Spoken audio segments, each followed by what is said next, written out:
Hey guys, Gen Z here. I'm here with my hubby, Jonathan, at True Style.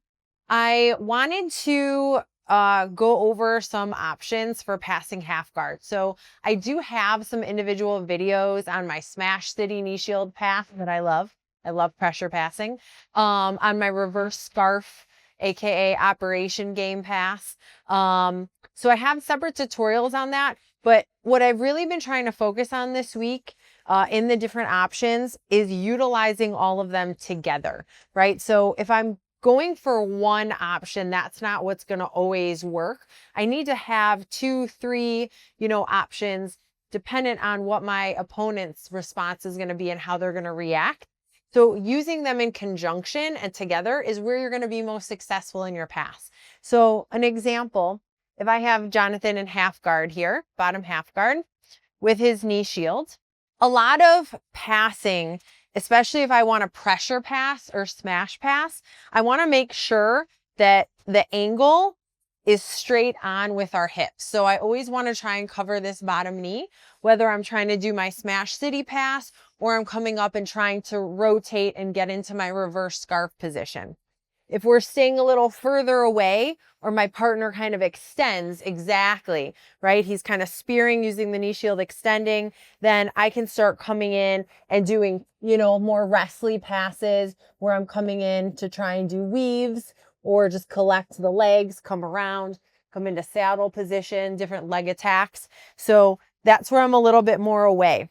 But something I really love to do is threaten the smash and then go to the reverse scarf to ultimately get the pass. So as we're here, weighted blanket on the knee, hand on the hip, right? I'm in my good base. I'm nonchalantly trying to face my hips towards him, and I'm going to come up with my hips to pressure into his chin. So from here, what I would typically like to do is rotate. That's what's going to kill this knee shield and create a lot of pressure. But I'm going to rotate, get the underhook, and post my foot all at the same time, right? And that kills the knee shield. I grab his shoulder, pull out any underhook, drive forward, and I can start pass. Okay? Sliding over and passing. But sometimes I'm met with resistance, right? So if I can come up and I come forward, but then he starts spearing back, right? I'm not able to push in. That's when I'm going to start my rotation to my reverse scarf. Just like the operation game. When I can't get through the knee shield, I got to go around it. Like I can't touch it. I'm going to get that little zap, right? So as soon as I land here, what's really important is that I start scooching my butt back. Okay, I can push on the knee. I bring my opposite elbow under his armpit, but I don't want to lead with my head because he can come in with his arm, and trap my head and bridge me. So as soon as I land, I'm not trying to pause. I land and I start just moving my butt back. And I can just be really aggressive with that. I want to pretty much get up as high as my ribs connecting to his chin. That's where I know I'm in a good spot. And I've created all this length, pushing at his knee. Now it's going to be really easy for me to pass. I can pull the leg out. If he still has my ankle, I can use my bottom leg as a peeler to pass.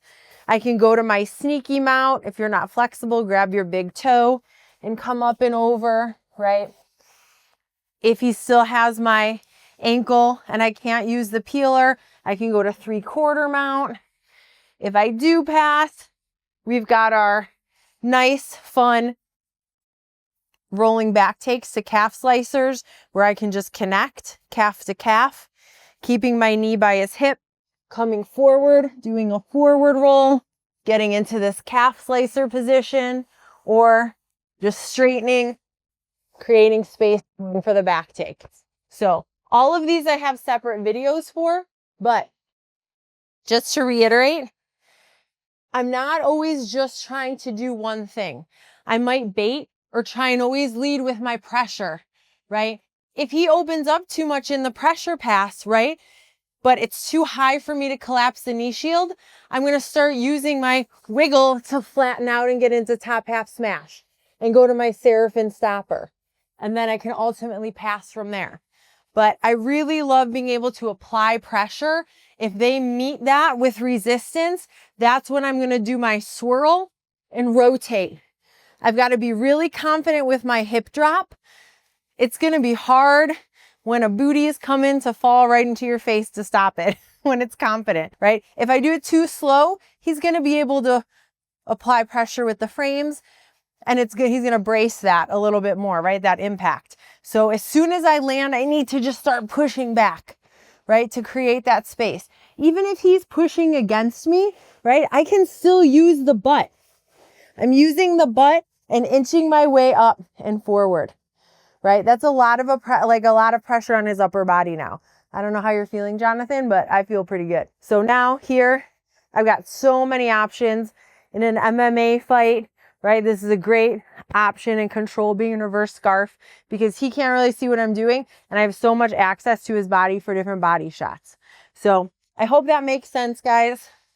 I hope you enjoy the tips, but I really want to work everything together. Going for that smash city knee shield pass, it's meeting some resistance. Rotating right into the reverse scarf is something that I utilize a lot and I'm really successful with. So I hope you enjoy. Thanks. Thanks, Jonathan. Bye.